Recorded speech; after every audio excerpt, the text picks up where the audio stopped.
Hello, welcome and good evening. And tonight we are revisiting Zelda The Ocarina of Time because the contacts on this cartridge are pretty corroded, and last time we cleaned it up quite nicely, but I was not happy. The contacts were pretty broken already. The cartridge worked, but I was wondering how long, and the gold fingers are riddled with holes and stuff. And then I looked on the internet and I found one project where someone designed 4 different PCB layouts for the 4 different kinds of PCBs that you can find inside of N64 cartridges. And one of those designs is this one here, which is exactly the one that you can find inside of the Ocarina of Time. I ordered these with the German company Eisler, but you can also use JLC PCB, PCBWay, or any of the other low-cost providers of PCBs for prototyping. I like Eisler because they have very nice, shiny, great services, and I only need to order 3 PCBs, but they are a bit more on the expensive side. Plus, one thing that I just noticed now, and which is a slight mistake, is that their PCBs are only one thickness, 1.6 millimeters, and the cartridges actually use 1.2 millimeters, so it will be a tight fit, and I might order from another provider in the future to refurbish this once more. But for now I want to salvage all the components and transfer them to this PCB, including a fresh new battery for the save state. That's what we're going to do today. This will also be an opportunity to use my new desoldering gun, because there are a lot of ICs soldered there and it would be very nasty to use a manual solder pump. But with the electric solder pump it should be very easy. So let's get started.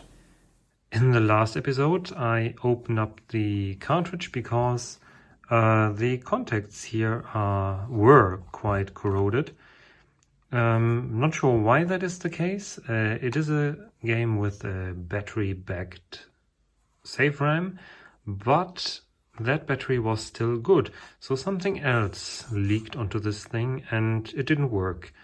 After cleaning, it did start to function properly, but I thought, well, the pins on the edge connector don't look that nice, so there must be a different way.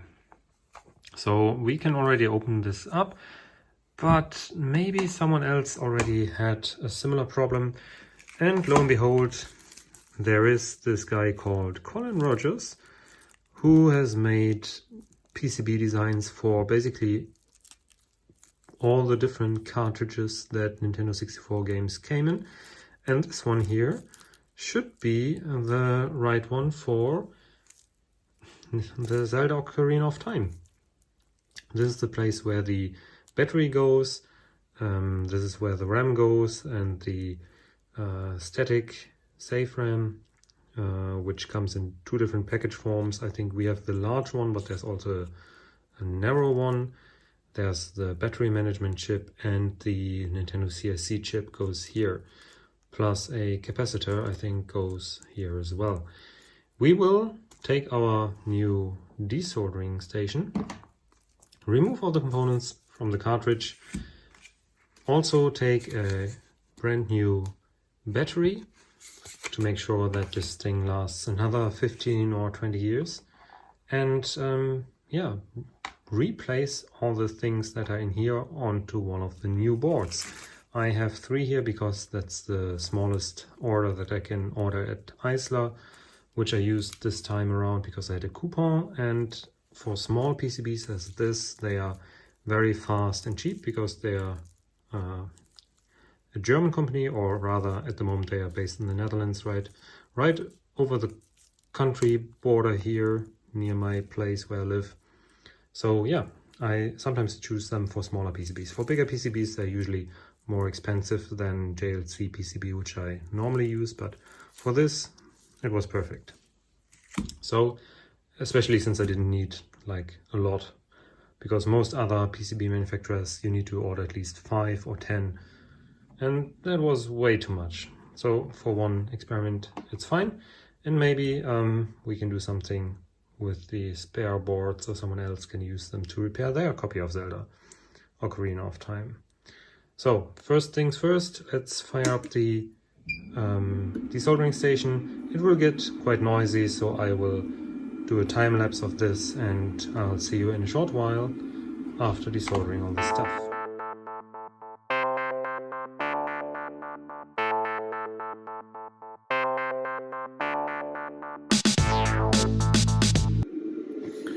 Looking at this, trying to get the light over here, the battery management chip is already out. So it's really easy to desolder, and I hope the other pieces will give me no more worries than that. So the desoldering gun is definitely a very good investment for this kind of job. This would have already taken me so much longer using my regular technique with solder braid.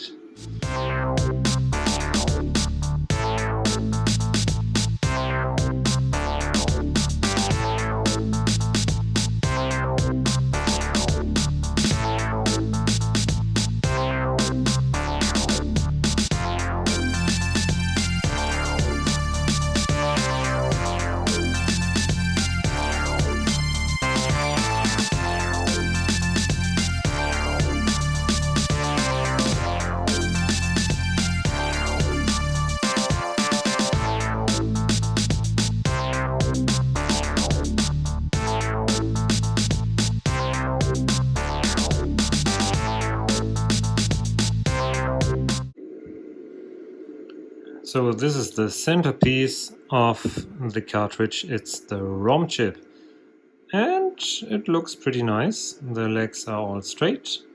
I didn't put too much thermal pressure on it, I think, or thermal stress.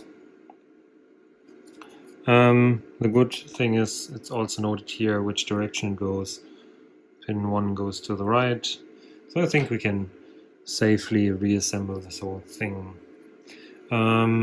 The only things left are now the RAM up here, plus the 3 resistors, which we will have to note which values go where, and I think the capacitors look more or less all the same, because I think they're just some simple decoupling capacitors for the ICs.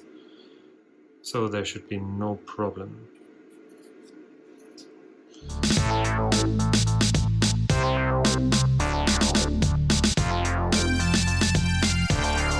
And the next IC is out. It's the Sharp static CMOS RAM. And yeah, this is the battery-backed safe game basically, which are all now gone. Whatever there was on there, we lost it of course, but no worries, we can start the game from fresh. So what's left are the few discrete components. Let's pick them off one by one.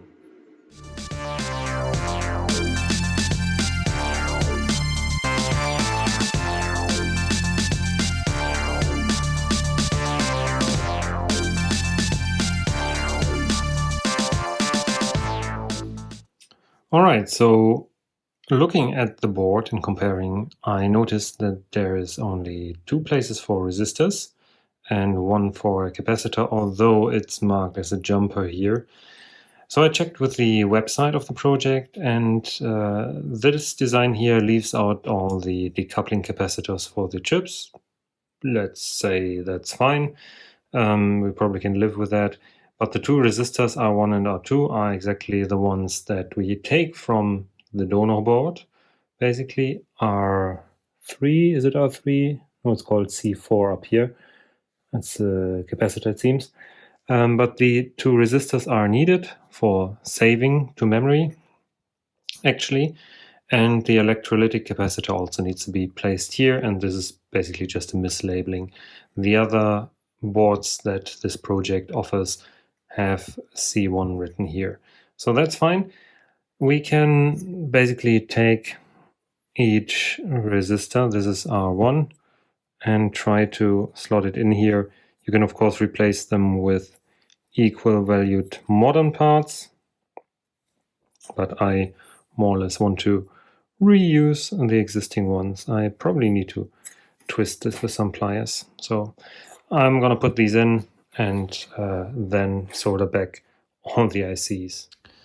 Okay, so I replaced the resistors actually with new ones from my collection, and the reason is that the holes that this PCB design has are so small for the resistors that I couldn't fit the rather thick leads of the original Nintendo resistors through these holes. So yeah, there you have it. My cheap, very, very cheap, ordered off Amazon resistors are better fitted to this specific PCB. I guess you could probably change the design a little bit and make the holes a bit larger. That would be quite useful. But that's not the case, so let's put in the capacitor and then all the ICs, the battery, and let's test it out, hopefully.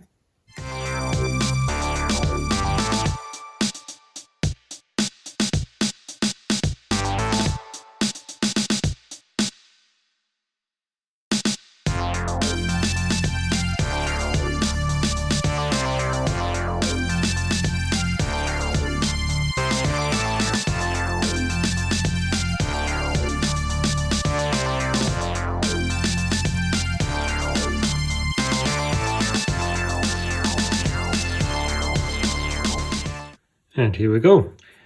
For completeness sake, the resistor values were 1 kilo ohm and 100 kilo ohm, which are pretty common, so you should have no problem sourcing those. And yeah, I think this turned out pretty nicely. You have to make sure that the polarity of the battery is, of course, correct. Positive side goes here, negative side is on the bottom, goes here. And now all we have to do is maybe clean up a little bit the flux, but before I do that, I'm going to test this, put it back into the cartridge and give it a test run. I think this looks amazing. The old board will, I think I will snip off the old battery so that it won't be able to leak. And this will get framed and put on the wall. I'm definitely not going to throw this away, but looking at this, the edge connector really has suffered on this one. So with a little bit of luck, this board here will work just fine. But there's only one way to find this out, and that's to actually test it. So the cartridge is in the slot, even though it's fitting not very properly due to the PCB, which is too thick. So that is something I would do differently next time I repair a cartridge. So my recommendation is not to use the 1.6 millimeter, but 1.2 millimeters, which you can get at JLC PCB or PCBWay or most other vendors that you can buy PCBs from. But it still fits. I hope it doesn't ruin the cartridge slot. But now, the moment of truth, will it actually work? And will it work the first time? And yeah, there's the boot logo, which doesn't happen if the cartridge is broken. That was my experience during the first try when the contacts were corroded.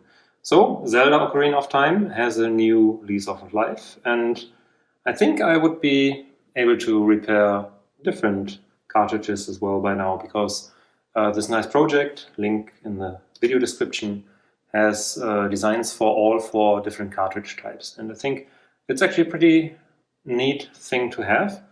And the cartridges, some of them are actually pretty expensive. And if you can get a broken version of Zelda, chances are that you can still repair it using this project. So that's it for today.